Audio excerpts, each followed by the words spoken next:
para você que está ligado na programação da Rádio DPE. Está começando mais um Entrevistas DPE e eu sou Beatriz Prio e hoje o assunto é para falar sobre os benefícios da prática esportiva para pessoas atípicas, neurodivergentes. E essa conversa hoje vai ser com a Gabriele Thaís, que é neuropsicóloga e já está aqui com a gente para contar um pouquinho sobre, na verdade, além desses benefícios, explicar também o que é, na verdade, o autismo, o TDAH. Primeiramente, muito obrigada por ter aceito o convite. Eu que agradeço, para a gente falar de um tema super importante, né? Então, a gente aí tem muitas demandas e muitas pautas para falar sobre essa importância do cuidado, do perceber e como que a gente pode enfatizar cuidando dessas pessoas que são neurodivergentes.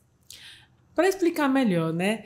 Todo mundo já ouviu falar de autismo, é uma pauta, inclusive um assunto que é bem recorrente ultimamente, visto que os diagnósticos também têm crescido. Mas o que de fato é o transtorno do espectro autista? Então, quando a gente fala de crianças autistas, né, a gente enfatiza bastante essa questão do espectro, ou seja, cada criança, cada indivíduo dentro das suas percepções e dentro das suas funções executivas, ou seja, como o cérebro dela funciona, vai interagir de forma um pouco diferenciada, né? Então, às vezes, tem uma criança que tem um certo prejuízo mais nas habilidades sociais, ou seja, como ela vai interagir, como ela vai comunicar, uma percepção diferente nas suas emoções, nos sentidos, né? Como ela percebe, como ela sente, como ela toca e como ela ouve. Então, esse espectro, como a gente diz, é a forma diferenciada que cada indivíduo vai perceber dentro do seu autismo. Isso difere muito para a pessoa que tem TDAH? Sim, porque o TDAH, como a sigla diz, né, que é o transtorno de déficit de atenção e hiperatividade, é um prejuízo já nas funções executivas, mas no sentido de atenção, no sentido de como ele vai perceber muitas coisas ao seu redor, como ele, por exemplo, a gente tem 3 tipos de atenções, que é a difusa, alternada e concentrada, né? Então, a gente vai analisar quais são os prejuízos dentro dessa atenção, os níveis de hiperatividade, né? Se é uma hiperatividade mais física ou uma hiperatividade na forma do pensamento um pouco mais acelerado, nas impulsividades das suas ações também, então tudo isso é avaliado. Em alguns aspectos também, alguns estudos mais atuais, fala sobre essa dificuldade na percepções das suas emoções, que é um pouco mais intensa também. Então, quando a gente fala de função executiva, são os compartimentos do nosso cérebro, ou seja, as funções que o nosso cérebro deve exercer, que dentro de uma pessoa que é neurodivergente, acaba tendo alguns prejuízos. É muita informação, muita informação. Sim. E eu gosto de entender um pouquinho mais, até porque nós temos observado, até como eu já falei, esse crescimento do diagnóstico. O crescimento do diagnóstico, ele reflete diretamente num crescimento do próprio espectro do autismo ou do transtorno também, do TDAH, ou realmente é porque hoje existem estudos que pesquisam mais de fato e conseguem até buscar essas pessoas? Então, hoje em dia tem muitas pessoas que acabam fazendo alguns certos comentários, né? Falando, agora todo mundo é autista, né? Agora por que só agora todo mundo está sendo autista? Mas, na verdade, sempre existiu isso. O que aumentou foi o acesso a informações, o acesso a ajuda a profissionais cada vez mais especializados e capacitados nessa ampliação de estudar, conhecer, avaliar e principalmente diagnosticar aquela pessoa que sempre apresentou uma certa dificuldade. Hoje em dia, por exemplo, a gente tem mais testes, né? A gente tem uma ampliação nessa avaliação para buscar cada vez mais se aquela criança tem TDAH ou não. Diferente de mais ou menos alguns anos atrás, 2, 3 anos atrás, a gente tinha por exemplo, testes um pouco mais restritos, né? Hoje, a gente tem uma ampliação cada vez mais evidente, principalmente, em buscar essas informações. Então, o que aumentou foi o nosso conhecimento, a nossa capacitação em buscar cada vez mais esse conhecimento e, principalmente, ao acesso. Hoje em dia, a gente consegue, pelas redes sociais, identificar alguns comportamentos e buscar ajuda e tentar entender se eu sou ou se meu filho é, se meu primo, se a minha tia é. Isso é muito legal, até porque eu digo nós aqui, acho que nessa sala tem os nossos editores aqui também, da geração 90 ali, a gente passou por muita coisa, no sentido de tecnologia mesmo.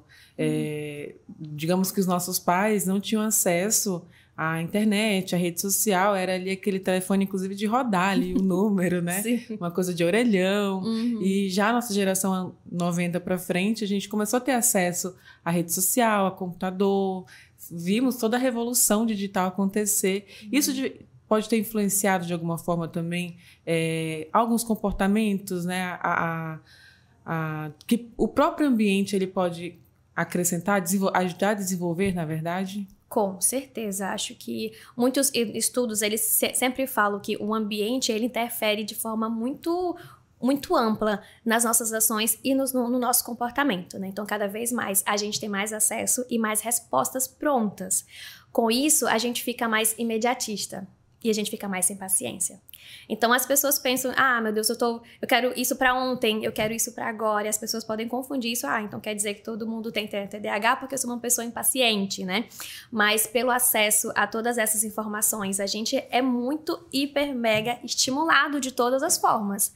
A gente recebe estímulo pelo relógio, pelo celular, pela luz, pelo barulho, pelo ambiente, pelas pessoas que estão com a gente, né? Porque isso interfere muito no nosso modo de pensar e, consequentemente, nas nossas ações, ou seja, no nosso comportamento.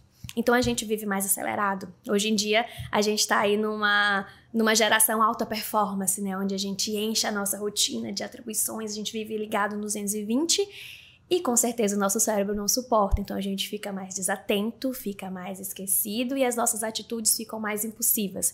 Então, às vezes, eu tenho comportamentos de uma pessoa de TDAH, mas eu não tenho TDAH, mas essas informações, por conta de uma rotina, por conta de uma loucura, por conta de todos esses estímulos, a gente precisa avaliar direitinho como é a sua rotina. Por isso que é importante a gente fazer esse diagnóstico para tentar entender os seus comportamentos ou se você é uma pessoa atípica. Ou seja, nem todo mundo que tem algum comportamento diferente significa que tem algum tipo de transtorno, um déficit, alguma coisa nesse sentido. Com certeza, porque às vezes são só questões comportamentais, são questões ambientais. Então, o ambiente, ele interfere muito. Nós somos resultados de todo o ambiente que a gente vive.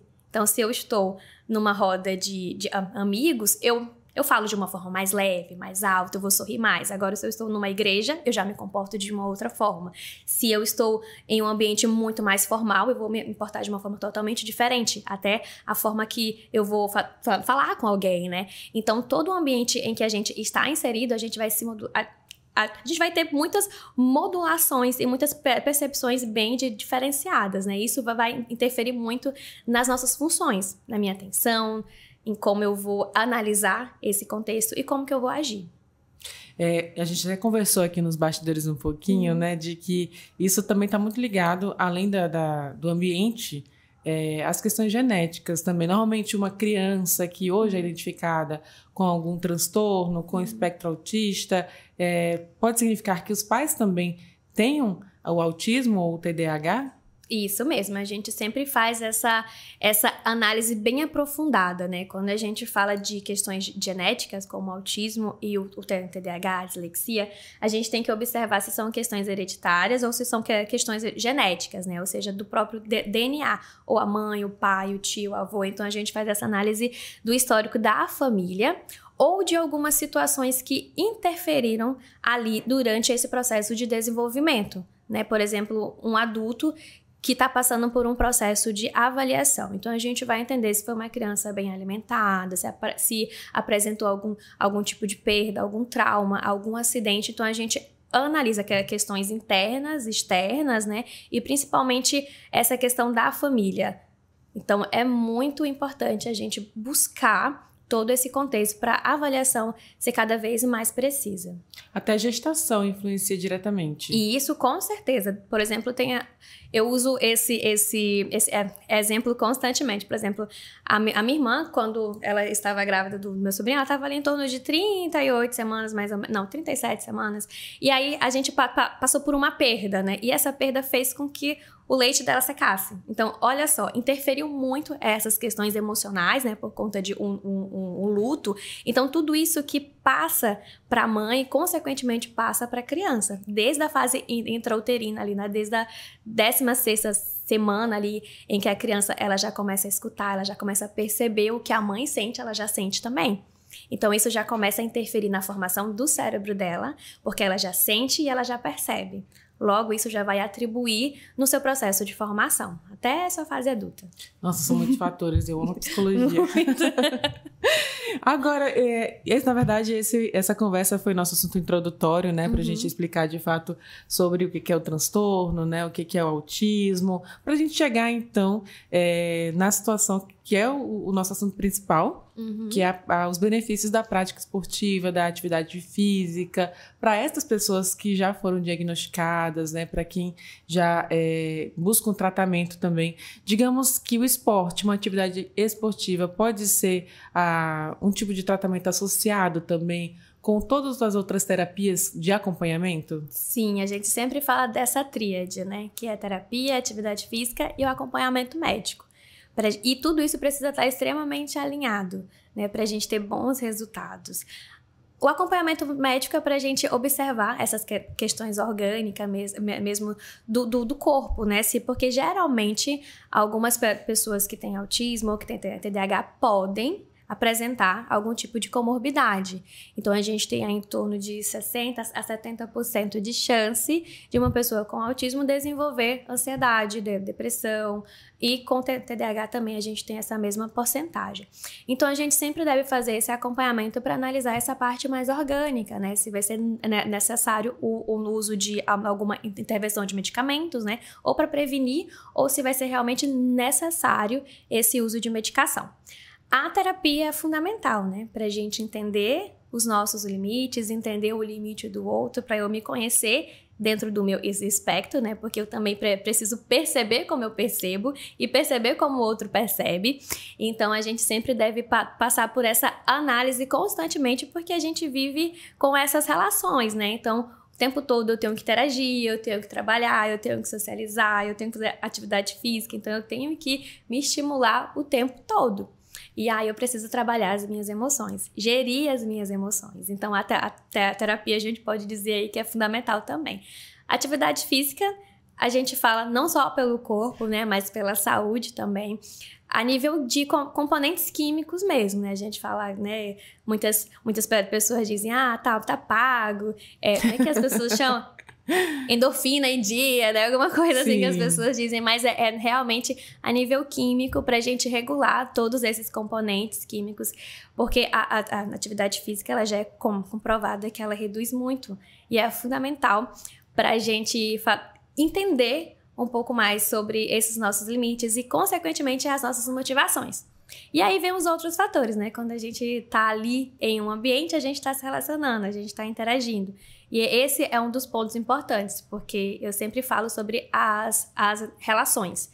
Então, o modo como a gente se relaciona é o modo como a gente se enxerga, né?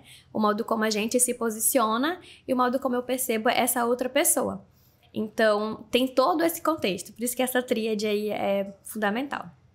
E quando se trata de diferenciar mesmo, existe diferença, porque a gente está falando aqui de forma geral para transtornos e para autismo, para o espectro, né? Mas existe diferença de uma atividade esportiva para uma pessoa com TDAH e para pessoa que tem autismo? Muita diferença. O primeiro passo é a pessoa ela se identificar dentro de um esporte. Por exemplo, algumas pessoas autistas, ela tem algumas seletividades em pessoas, em locais, em ambientes, barulhos. Por exemplo, uma pessoa que é autista, provavelmente ela não vai gostar muito de ir para academia no horário muito lotado, porque são muitos estímulos, eles são muito mais sensíveis a cheiro, a luminosidade e barulho. Então, a gente vai se adequar ao estilo de atividade física que é mais favorável e mais confortável para ele. Então, a gente vai entender. Mas tudo isso ele vai perceber conforme ele vai se conhecendo dentro do seu limite, né? Fala, Gabi, pra mim é muito barulho, não gosto de academia, o cheiro pra mim é diferente, é muita luz, é muito barulho, pra mim não dá. Então vamos buscar alguma outra atividade física, correr, bicicleta, algo que ele consiga se sentir mais confortável. Pessoas com TDAH geralmente gostam de muito movimento, gostam de locais um pouco mais abertos, são muito mais dinâmicos, né? Então, às vezes, eles gostam de atividades que mantenham essa motivação cada vez mais em alta. Então, a gente vai se adequando ao ritmo de cada pessoa e à sensibilidade de cada pessoa também. O que é indicado, por exemplo, então, de esporte para pessoa com autismo? Diante dessas características que você já apontou. Como eu falei, é um espectro, né? Ou seja, cada pessoa e cada criança vai sentir e vai perceber de modo diferente. A gente sempre vai optar pelo conforto, né? Se por exemplo, tem crianças que adoram, eu quero fazer judô, aquele esporte de contato, eu adoro pegar nas pessoas, já tem criança que não. Tem aversão ao contato. Não, eu não gosto de tocar em pessoas, eu não quero abraço, então luta pra mim não dá. Então, depende muito, a gente sempre vai optar pelo conforto. O ranking, assim, número 1 de crianças sempre gostam de natação. Tem a interação, mas cada um ali no seu local, então a gente cada um na sua raia. Cada um na sua raia. Então, o campeão, assim, que eu vejo no consultório é natação. Tem o seu momento de todo mundo ali interagindo, porque tem um momento que o autista, ele gosta de se regular. Muito estímulo, ele gosta dessa pausa para reorganizar o que está acontecendo. Como eu falei, ele sente de forma muito mais intensa, percebe de forma muito mais intensa, e todas essas informações ele capta de uma vez só. O que pra gente é por partes, pra eles é tudo de uma vez. Então, às vezes, eles precisam de um tempo mais isolado para regular o que ele tá passando, o que ele tá sentindo e onde ele está. Então, às vezes, eles gostam desse tipo de esporte porque permite essa interação do vai e do vem com outras pessoas, né? Mas como eu falei, depende muito de cada criança. Tem criança que gosta da muvuca ali, todo mundo junto, do futebol, todo mundo se batendo, todo mundo se abraçando. E a gente vai adequar de acordo com a personalidade de cada criança e de cada adulto também. Eu vou já entrar nessa diferença do adulto também, da criança, mas antes disso, para a criança principalmente, a gente até conversou esses dias com professores de algumas modalidades esportivas, né, futebol, judô, e eles comentaram que percebem, assim, para crianças que têm autismo, uma melhora, né, com a interação social ali, com até o estímulo físico de praticar atividade física.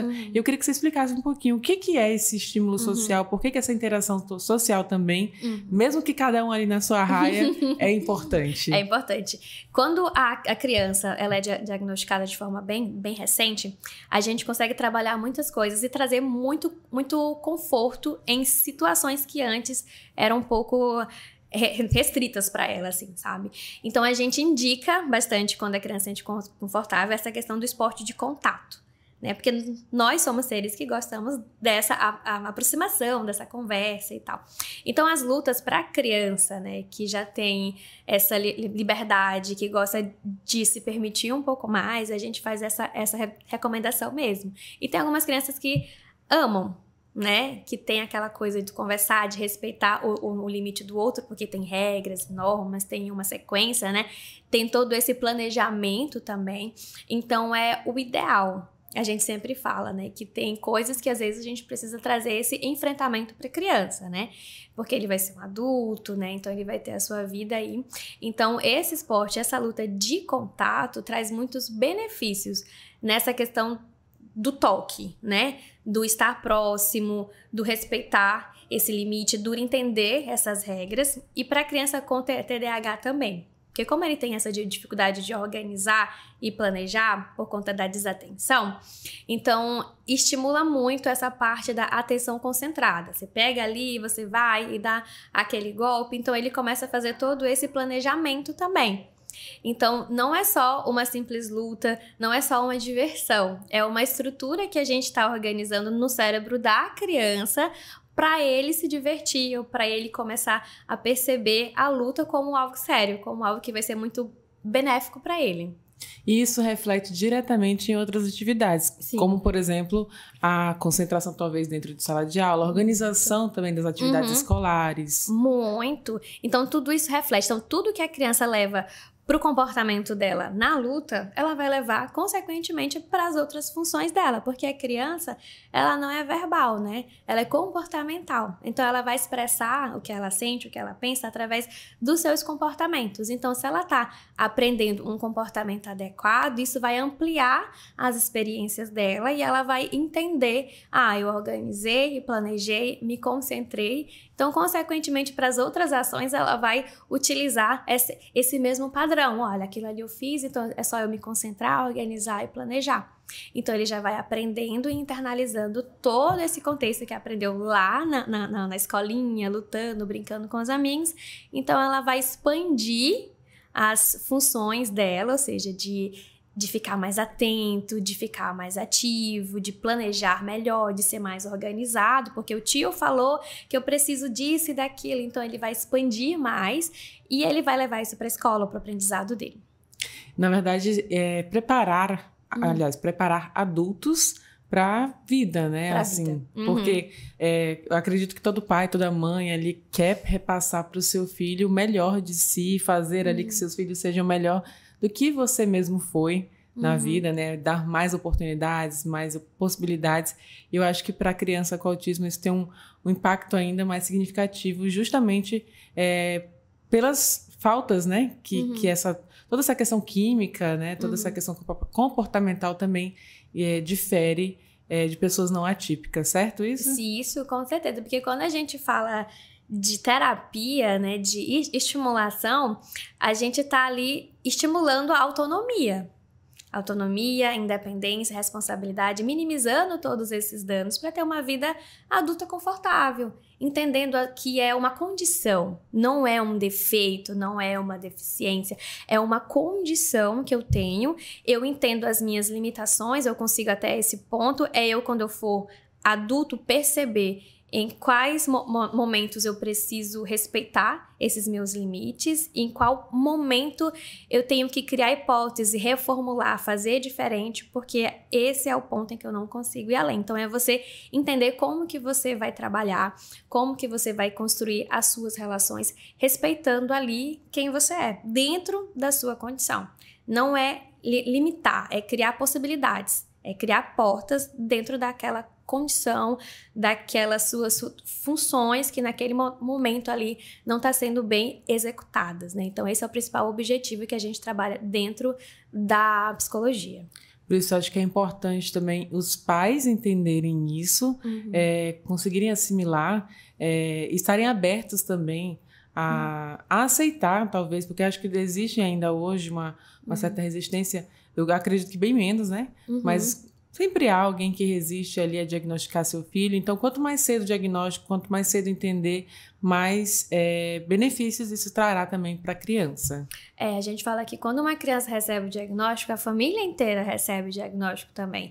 Porque eu preciso entender como é o meu filho e o meu filho dentro de um espectro, seja do autismo ou dentro do TDAH também, né? Então, a gente precisa estudar mesmo como que funciona o cérebro de uma criança atípica e uma criança atípica. O meu filho ele é autista, então eu preciso entender, eu preciso explicar, obviamente. Eu tenho algumas mães que falam, Gabi, agora eu entendi. Porque toda vez que eu saio de casa, eu tenho que falar, às 15h30 nós vamos fazer isso, às 16h20. Então, previsibilidade, porque a criança autista, ela precisa entender passo a passo, porque ela precisa organizar o cérebro dela para cada ação. E a gente passa todas essas orientações, né? Fala, realmente, Gabi, nossa, reduziu muito, ele não entrou em crise. Eu só precisava explicar mais, falar mais, entender mais que ele funciona diferente. Porque com a rotina louca, né? A gente só pega a criança, põe dentro do carro, joga e vai deixando, deixa um, deixa outro. E a criança fica totalmente perdida, né? Então ele não entende, fica mais inseguro e as emoções ficam muito mais sensíveis. Então quando eu entendo o meu filho como ele é e das necessidades que ele precisa dentro das condições que ele tem, eu consigo oferecer e reduzir todo o sofrimento dele. Gabi, o meu filho realmente, eu quero que ele faça isso, mas será que ele quer fazer aquilo? Será que ele comporta aquilo? Não, ele quer fazer teclado, ele quer fazer bateria, ele quer fazer aula de canto, ele quer fazer pintura, ele quer fazer judô, ele quer fazer jiu-jitsu, ele não quer fazer aquilo. Então, a criança, ela precisa ser ouvida também e a gente precisa entender como que essa criança percebe como que ela sente, que é diferente de como eu sinto, né? Então, às vezes, os pais, eles pensam com a cabeça muito adulta, com uma cabeça muito típica, uma criança que é atípica. E falando sobre os adultos agora, né? Porque é difícil você, como adulto hoje, principalmente pela falta de instrução que nós tivemos, os pais, eu digo, de 40, mais 30, vou botar mais 30, não tiveram essas informações ali na infância, digamos assim, no seu desenvolvimento. Então, e principalmente para adultos atípicos, que acabaram não sendo diagnosticados. O que essa falta de diagnóstico, desse acompanhamento, terapia, inclusive atividade física, reflete na vida desse adulto que é diagnosticado posteriormente? Então, quando a gente chega na fase adulta, muitas vezes a gente é meio que obrigado a reformular muitos contextos. Às vezes a gente não percebe, né? A gente vai perceber com acesso à informação nas redes sociais, né? Então, esse adulto, às vezes ele acaba banalizando algumas características, mas isso gera um sofrimento, que é aquela famosa frase, mas eu nunca morri, assim mesmo, eu sou dessa forma, eu não consigo me concentrar, eu não paro numa faculdade, eu não consigo ter uma namorada. Então, isso a gente começa a perceber que são certos prejuízos que poderiam ser trabalhados quando a gente recebe esse diagnóstico. Né? Por exemplo, aquela pessoa que faz 5 faculdades e não termina nenhuma. Né? Então, mas o que aconteceu? Vamos analisar essa sua motivação? Será que é algum tipo de transtorno, né? Porque é uma pessoa que não se encaixa, que não se identifica. Vamos trabalhar, vamos perceber isso. Vamos analisar como que tá essa tua atenção. Ai, Gabi, eu não consigo estudar, tô com a cabeça cheia, tá? Vamos analisar esses seus níveis de atenção. Porque às vezes a pessoa ela acaba banalizando todos esses sintomas e acaba compensando em outras questões. Então, a gente vê muito adulto que não consegue ter uma boa administração financeira, um descontrole emocional, uma pessoa que não consegue ter não consegue render nos estudos, né? Então, são sintomas que, por muitas vezes, as pessoas entendem, eu sou assim e acabou, né? Não, eu nasci assim, eu cresci assim e vou ser sempre assim.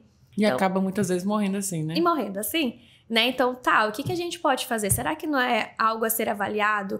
Então, muitas pessoas, quando recebem o diagnóstico na fase adulta, param e pensam, agora tudo faz sentido.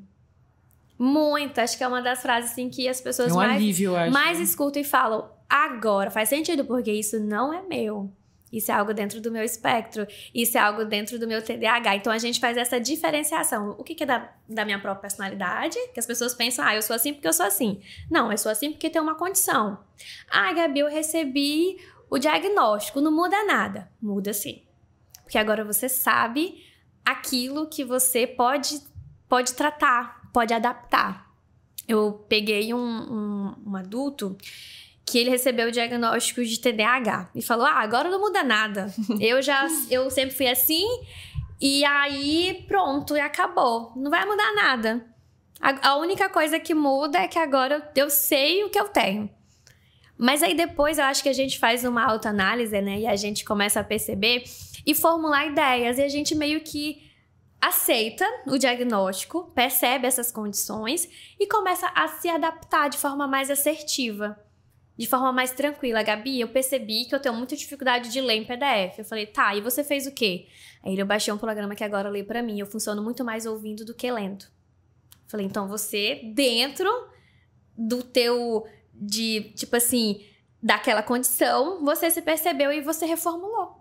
E você conseguiu? Eu entendi tudo. Era só isso que eu precisava. Se eu tivesse percebido isso na adolescência, eu teria passado naquele vestibular. Se eu percebesse que eu sou muito mais auditivo do que visual, que eu percebo muito mais ouvindo do que lendo, porque eu não me concentro lendo, muita coisa teria sido diferente. Porque eu saberia falar, então eu tenho que buscar ajuda, eu tenho que me concentrar mais, eu tenho que fazer atividade física para focar mais, e eu precisava me reorganizar. Não me culpar tanto, não, porque tem muita essa questão da culpa, né, de não conseguir, de ver os outros fazendo, e por que todo mundo consegue e eu não consigo? Porque a gente tem uma condição diferente, e condições diferentes, a gente formula e busca soluções diferentes, assim como ele fez. Ele baixou o aplicativo, descobriu um aplicativo que faz a leitura do PDF, então ele só acompanha. Aquele modo 2 vezes, assim, aquela leitura rápida. E é rápido. E aquilo foi benéfico para ele. Porque cada um tem a sua necessidade, como Isso. você até falou, né? Cada situação, o ambiente, a família, tudo influencia. Muito. E eu acho que é um alívio para essa pessoa adulta, né? Poder agora saber o caminho que pode buscar para resgatar talvez um tempo perdido, né? Entre aspas aqui. E conseguir se reorganizar na vida. As pessoas que você até falou agora alguns exemplos, né? Desse rapaz que prefere ouvir. Outras pessoas que você consegue diagnosticar já na fase adulta, por meio, inclusive, dos filhos que você atende, né? Existe um momento, assim, de muita emoção, de muito alívio, de desabafos ali. Demais. Porque é algo muito novo para os pais, né?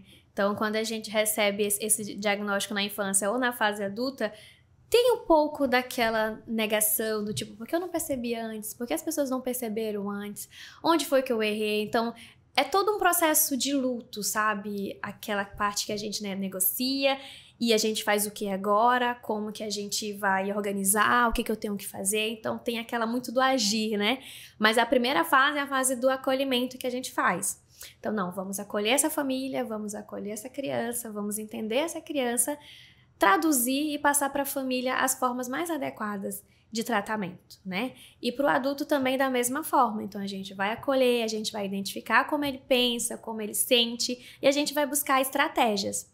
Sempre buscando estratégias adequadas e confortáveis, né?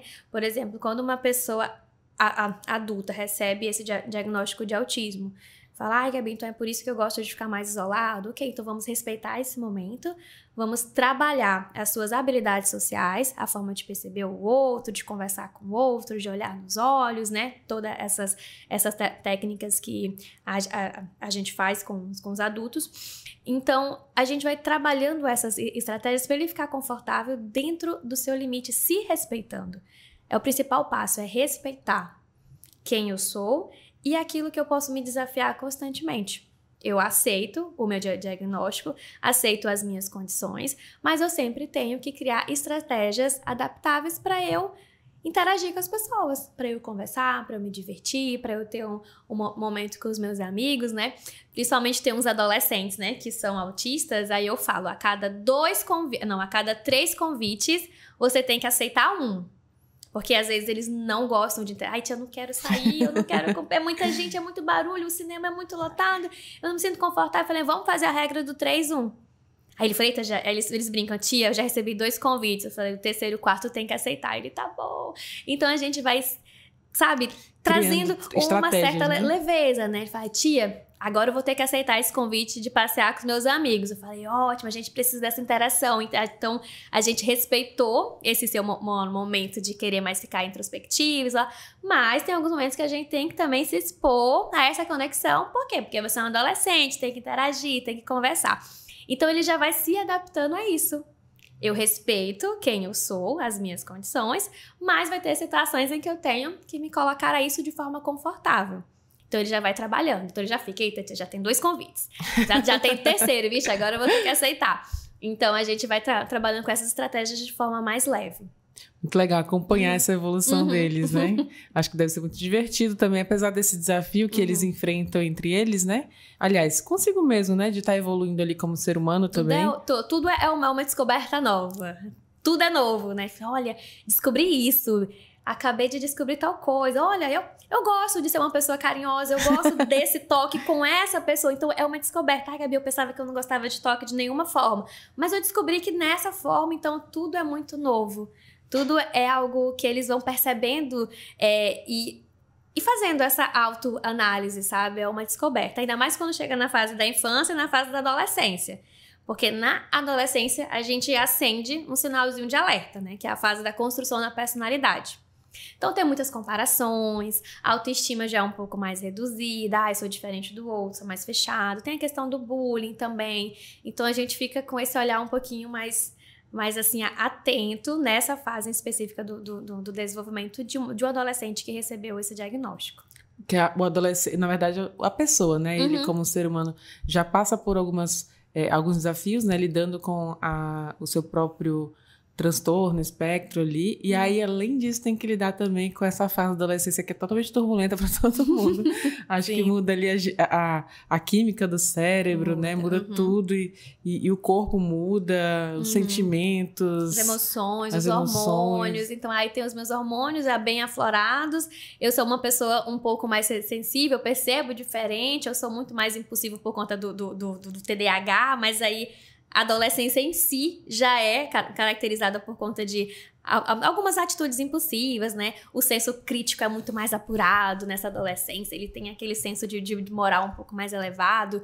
Então já é uma fase um pouquinho ali tensa, e aí com esse diagnóstico a gente faz essa diferenciação, né? Tô construindo a minha personalidade, tô me comparando muito, tô entendendo o outro, quero ser como o outro, mas não consigo, porque eu sou da forma como eu sou, eu penso da maneira como eu penso. Então eles ficam nessa transição. Eu não posso chorar porque eu não sou criança, eu não posso agir de tal forma porque eu não tenho amadurecimento, o que é que eu sou? Aí eles ficam naquela coisa, Aí os divertidamente ficam pulando ali. Pulando tudo em cima da torre de comando ali. E eles ficam, meu Deus, o que eu vou fazer? Falei, calma. Aí vem medo do futuro, que faculdade eu vou fazer, como eu vou fazer. E aí fica vários pontinhos de interrogação. E aí a ansiedade vai lá pra cima. Aí a gente tem que trabalhar a questão do autismo, do TDAH, uma possível ansiedade, uma possível depressão, uma autoestima.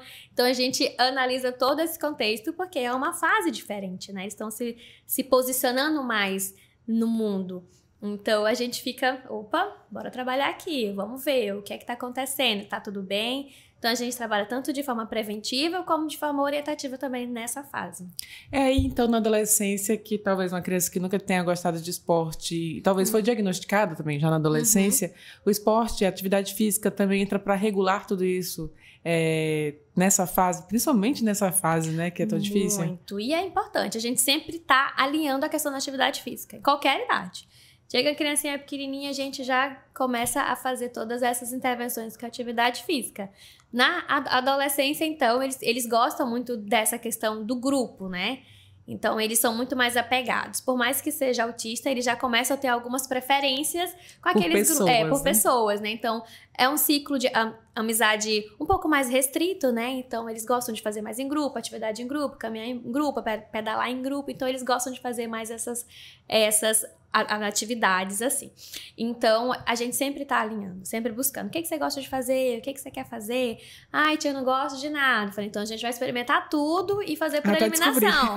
Meu Deus! Eu falei, vamos fazer inúmeras aulas experimentais por aí. Vamos no vôlei? A gente vai riscando. Porque realmente, às vezes, eles não se conhecem. Eles não se percebem. Tia, eu não sei do que eu gosto. Falei, então, vamos por eliminação. Tu gosta de correr? Não, correr não. Então a gente elimina futebol, atletismo, vamos por partes, né?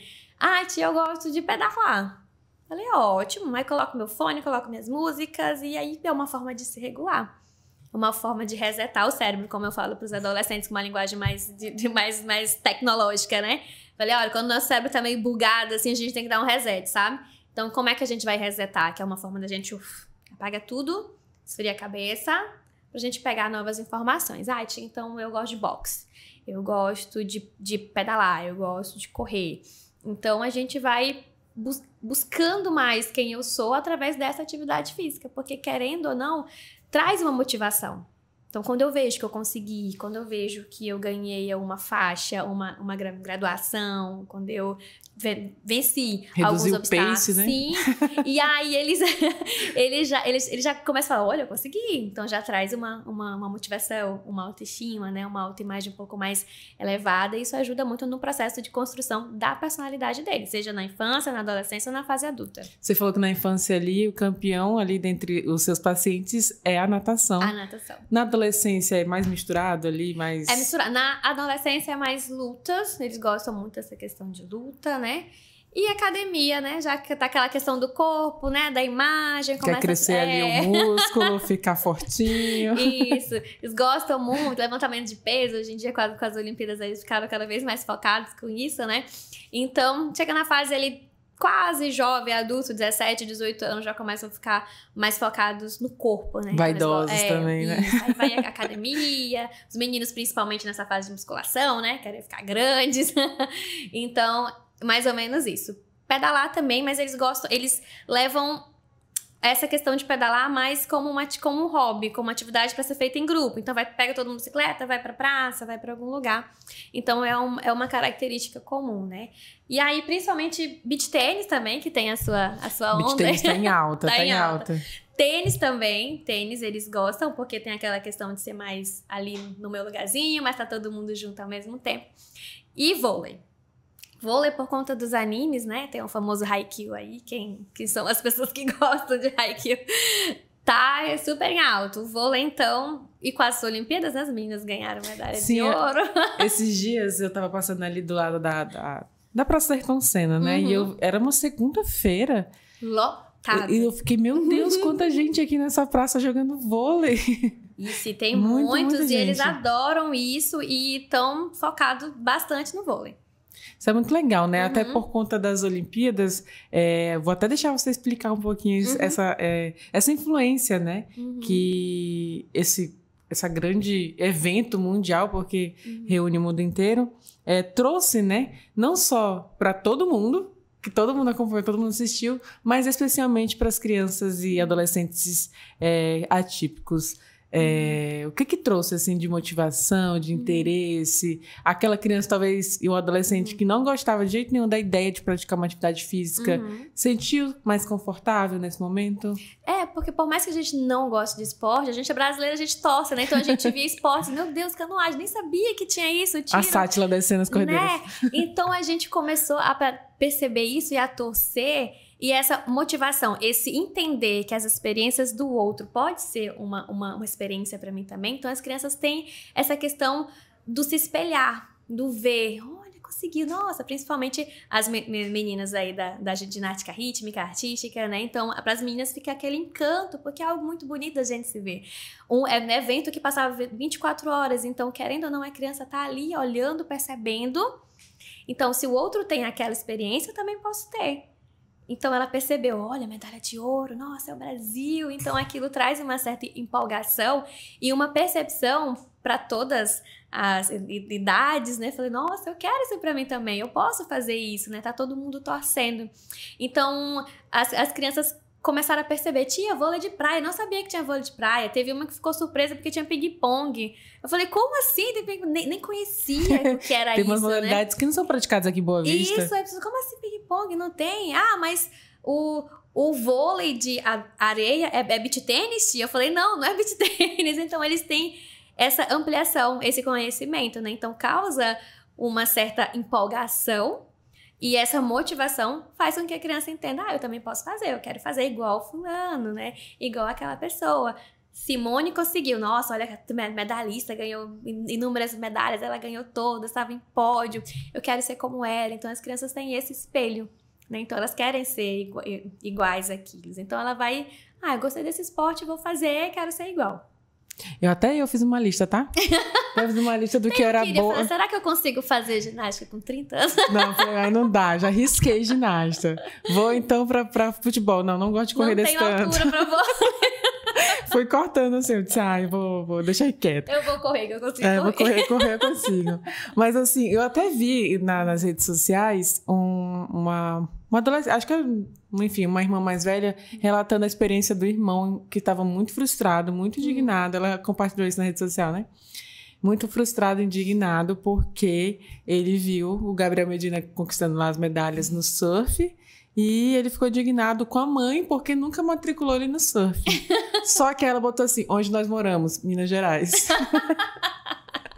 Ou seja, não tinha como, não tem praia, não tem onda. Mas ele quer ser igual, ele quer aquilo, ele se identificou com aquilo e vira aquele sonho, né? Hoje em dia, as meninas e os meninos estão falando sobre o skate, né? E agora virou essa febre, todo mundo parou para ver essa competição, que é um esporte super bacana também. A gente aprende... Não só essas questões internas, mas coordenação motora, a percepção do próprio corpo, né? Esse senso de lateralidade, direita, esquerda.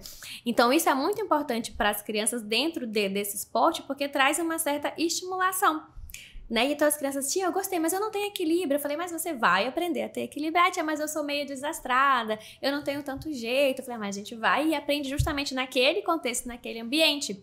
Então, eles vão percebendo que eles estão cada vez mais com um número mais amplo de possibilidades dentro do esporte, né? Então, tia, eu posso fazer qualquer coisa. Eu falei, a gente pode tentar qualquer coisa e dentro dessa qualquer coisa a gente vai se encontrar. E a gente vai ser bom. A gente fala muito sobre pontos fortes e pontos fracos, né? A tia, futebol não é pra mim. Eu falei, então futebol é seu ponto fraco. Ah, tia, mas vôlei eu tô arrasando. Eu falei, então aquilo é seu ponto forte.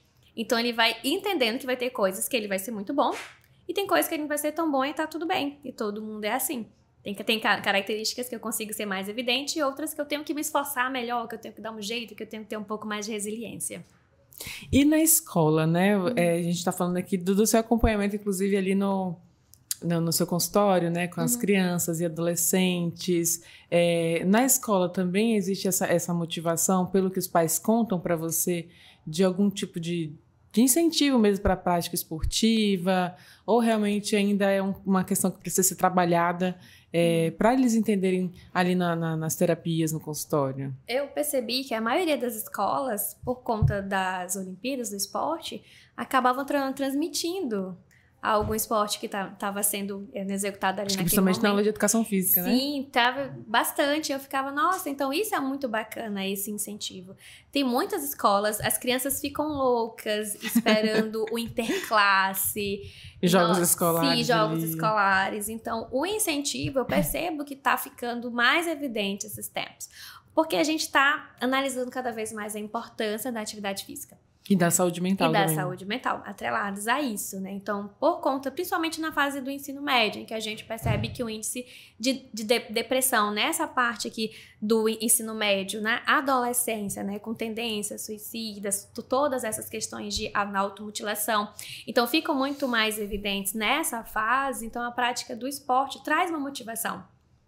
Traz ali um direcionamento. Para não se isolar, para não ficar distante. Para interagir. Com certeza. Então, esse apoio e esse incentivo eu percebo que está aumentando. Lógico que deveria ser muito mais evidente essa prática de esporte. Tem escolas agora que tem time de handebol, que vai para Manaus, né? Que vai competir por lá.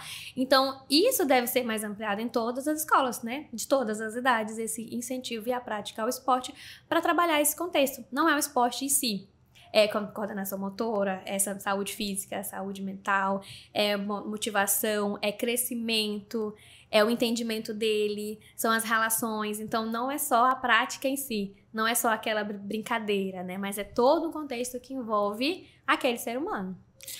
Gabi, só em relação um pouquinho para a gente entender melhor, você falou que normalmente as crianças com algum TDAH ou autismo podem desenvolver uma depressão, uma ansiedade, enfim, uma outra situação ali.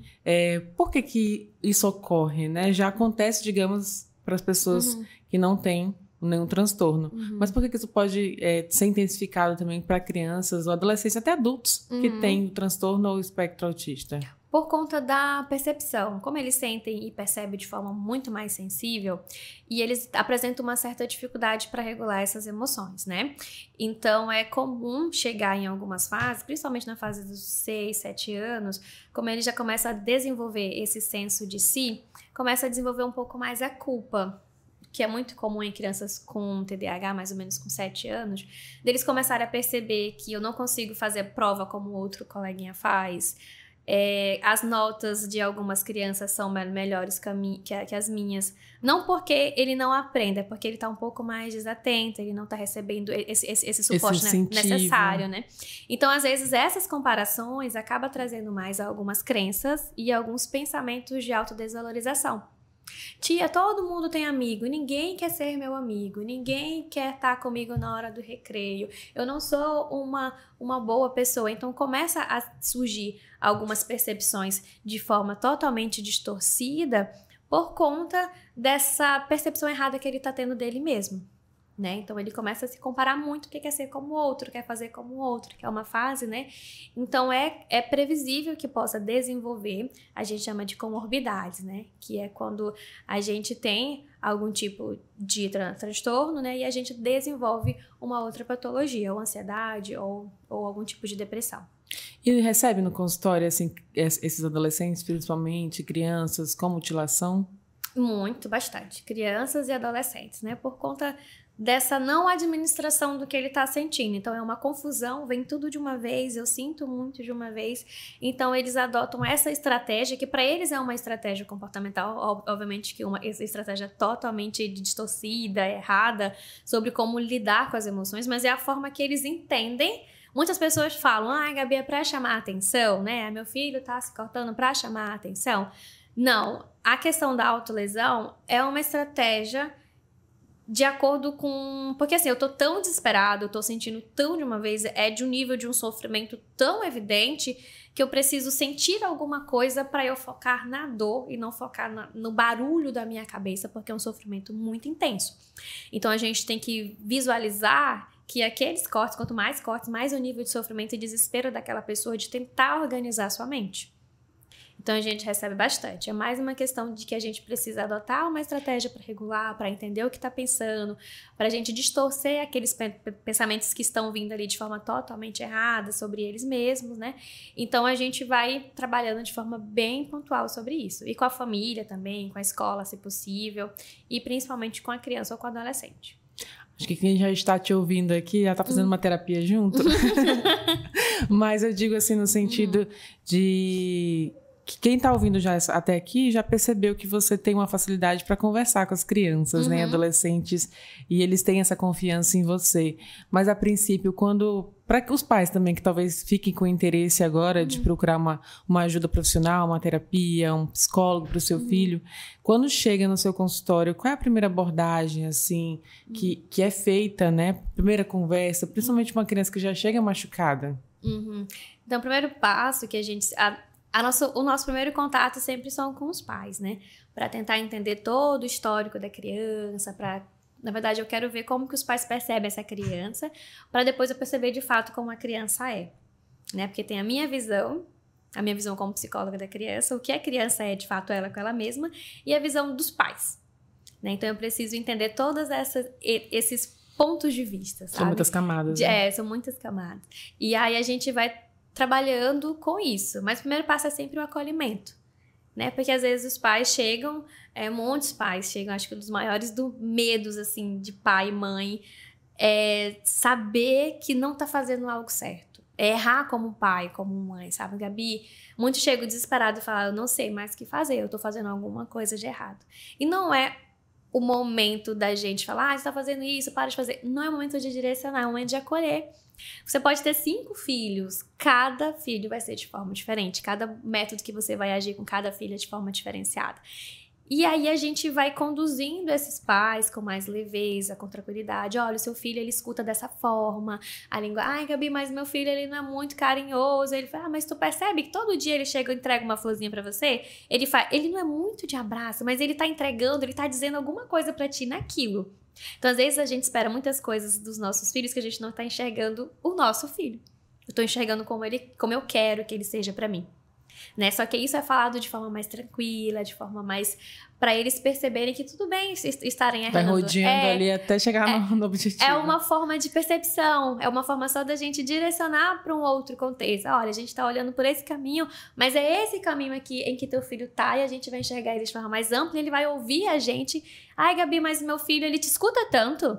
Ele faz só o que tu tá falando. Quando eu falo, parece que entra no ouvido e sai pelo outro. Aí, né, aí fica...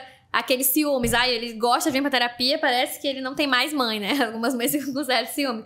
Falei, não, é porque você já experimentou conversar com seu filho? Ouvir, né? Falei, você já foi adolescente, você sabe como é a adolescência.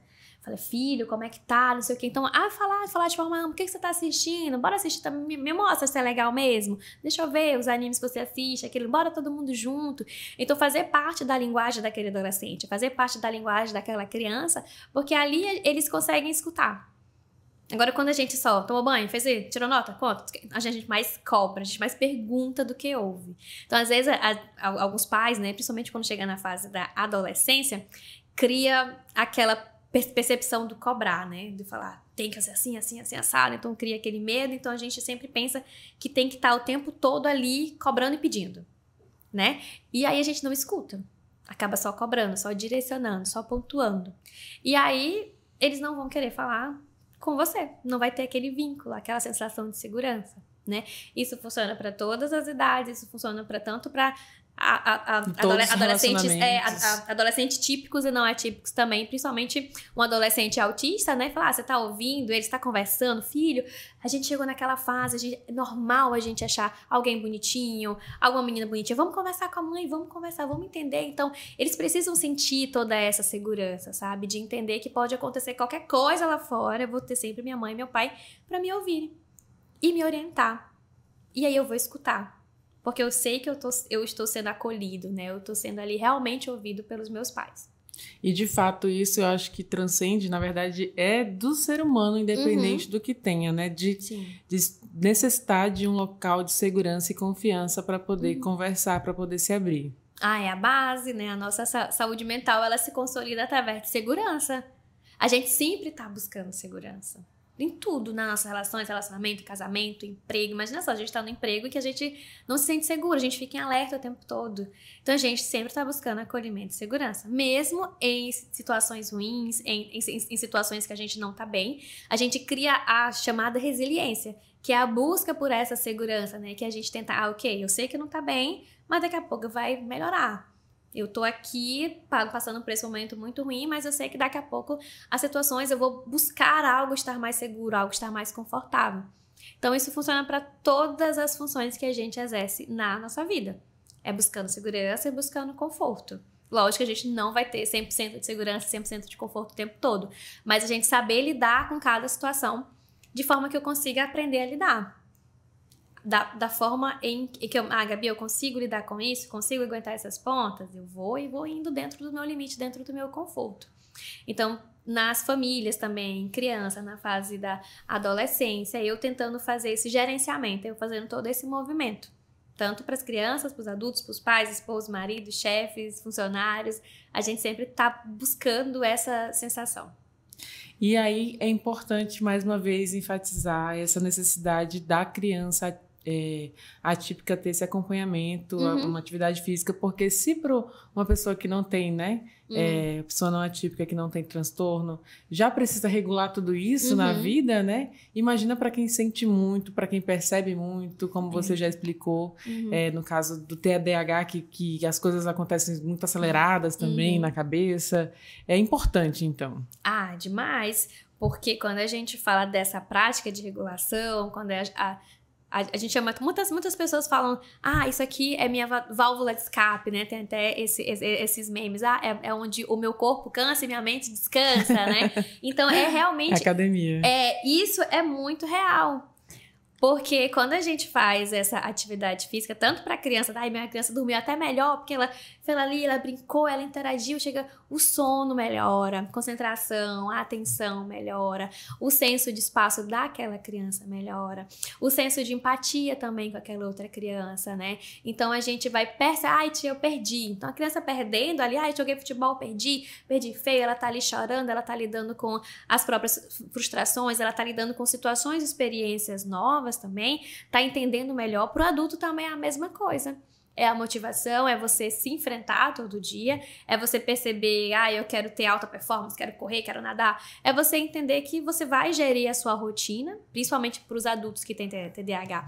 É muito importante essa questão de gerenciar, Gabi, não consigo seguir rotina, começo 1000 coisas e não termina essas 1000 coisas, né? Então, a gente sempre tá ali alinhando estratégias dentro com a sua atividade física, com a sua rotina, com o seu empenho, com a sua organização externa, para organizar todo esse interno. Então, toda atividade física tem uma sequência, tem um planejamento, tem uma organização. E tudo que vai para o externo reflete dentro da gente também, né? Então, se eu tô me organizando, eu tenho que colocar a mão, primeiro um braço, primeiro um outro, eu estou compartimentando esse meu cérebro, criando esse padrão de uma sequência. Então, consequentemente, eu vou utilizar isso em outras situações, em outras coisas. Então, um adulto que pratica atividade física se concentra melhor, começa a dormir melhor, tem interações melhores, porque ele tá ali descansando aquela mente um pouco mais barulhenta, aquela mente ali que está muito sobrecarregada, regulando todos esses componentes químicos que a gente tem no cérebro, né? Dopamina, serotonina. Então, a gente vai fazendo todo esse enquadramento para a gente manter condições de segurança e de conforto para ele. Muito legal entender um pouquinho mais de tudo isso, porque tá tudo conectado, né? Tá muito conectado isso desde do diagnóstico, eu digo, de uma criança até a vida adulta do pai, que talvez tenha essa relação também. Então, assim, diante de tudo que a gente conversou, né? De tudo que a gente falou, eu queria que você deixasse também um aconselhamento, mais uma vez, né? Para reforçar esse aconselhamento, principalmente aos pais, né? As pessoas que já são adultas, já entendem ali que talvez tenha algum problema, não só com a criança, mas com ele mesmo, né? Para procurar ajuda. Então, a gente percebe que a família toda tem que entrar nesse contexto. Então, se tiver uma atividade física que faça toda a família, melhor ainda, né? Tem pais, eu faço tênis com meu filho, eu ando de bicicleta com meu filho. Isso reforça mais essa questão do vínculo, né? E, consequentemente, essa segurança que a gente tanto busca. Então, a família, ela é o pilar, são as primeiras relações que a gente tem. Né? Então, se eu tenho essa boa conexão, esse vínculo muito fortalecido, são crianças mais confiantes. E crianças mais confiantes se relacionam melhor. E se uma família, por exemplo, de uma criança atípica, né, que tem uma dificuldade de socialização, ela crescendo em um ambiente que tem essa comunicação aberta, que tem essa segurança que ele está sendo ouvido, isso não vai ser tão prejudicial para ele ter essas relações na escola, em outros lugares em que ele precisa interagir. Então, a família é a base da nossa percepção de como que eu vou ser nesse mundo externo. Como que eu vou me relacionar com outras pessoas? Então, é um vínculo que precisa ser muito, muito fortalecido, né? E vai todo mundo correr, vai todo mundo pedalar, vai todo mundo fazer atividade física. Então, precisa reforçar cada vez mais esse hábito da família estar muito unida, estar muito conectada. E a gente usa o esporte aí como essa base para a família estar mais conectada. Porque, na verdade, só não tem jeito pra morte, né? Enquanto a gente tá vivo, a gente pode buscar essa terapia, pode mudar rotas ali na vida. E é importante criar essa conexão. Gabi, eu agradeço muito, é sempre muito bom conversar com você, né? Sempre muito bom ouvi-la também. A gente se sente numa terapia aqui junto contigo. Agradeço muito todos os esclarecimentos aí. Espero, né, que muitos pais possam ser ajudados com essa conversa. E, claro, aqui as portas estão sempre abertas para você. Muito obrigada. Eu que agradeço, né? Sou suspeita para falar desse tema, mas é um tema que, se deixar, eu passo horas falando. Mas é isso, então eu conversei aqui para os íntimos, né, com a Gabi. A Gabi, que é neuropsicóloga também. E é isso, a gente vai encerrando aqui, agradecendo mais uma vez. E você que está nos acompanhando, fique conectado aí com a gente, tanto no Deezer, no Spotify e no YouTube. Em todas somos Defensoria RR. Mais uma vez, muito obrigada. Você ouviu aqui Beatriz Prio, né, apresentando, e a Gabi. Mais uma vez, obrigada. E é isso, até a próxima. Tchau, tchau.